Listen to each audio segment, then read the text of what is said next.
দশম শ্রেণীর এক ছাত্রের ঝুলন্ত মৃতদেহ উদ্ধার ঘিরে চাঞ্চল্য ছড়ালো বর্ধমানে। বর্ধমান শহরের আজিরবাগান এলাকা থেকে ঝুলন্ত মৃতদেহ উদ্ধার হলো দশম শ্রেণীর এক ছাত্রের দেহ। শুক্রবার ময়না তদন্ত হলো বর্ধমানে মেডিকেল কলেজ ও হাসপাতালে। মৃত ছাত্রের নাম করণ রায়, বয়স 16 বছর। তার বাড়ি আজিরবাগানে। সে নেহেরু বিদ্যাপীঠ স্কুলের দশম শ্রেণীর ছাত্র ছিল। সামনের বছর মাধ্যমিক দিত। গতকাল রাতে তার ঘরের মধ্যে থাকা ঝুলন্ত অবস্থায় তাকে দেখতে পায় পরিবারের সদস্যরা।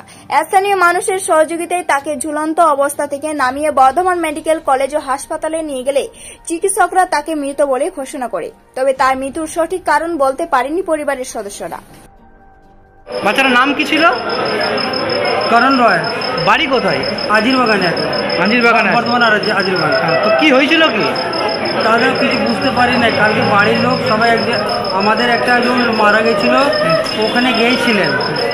আসার পর পাড়ার লোক ফোন করে বলে কি একটা ঘটনা হয়ে গেছে, এসে দেখুন।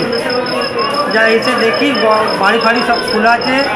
ছেলে দড়ি কাপড় দিয়ে নিয়ে আসছিল, গামছা দিয়ে গলায় নিয়েছিল, ঝুলছে, পড়ে গেছিল। লোক পাড়ার লোকগুলোই তুলে নিয়ে আসে এখানে নিয়ে চলে আসে। হ্যাঁ, এখানে ডিক্লেয়ার হয়েছে মারা গেছে। পূর্ব বর্ধমান থেকে দেবাশিস ঘোষের রিপোর্ট, রূপসী বাংলা মিডিয়া।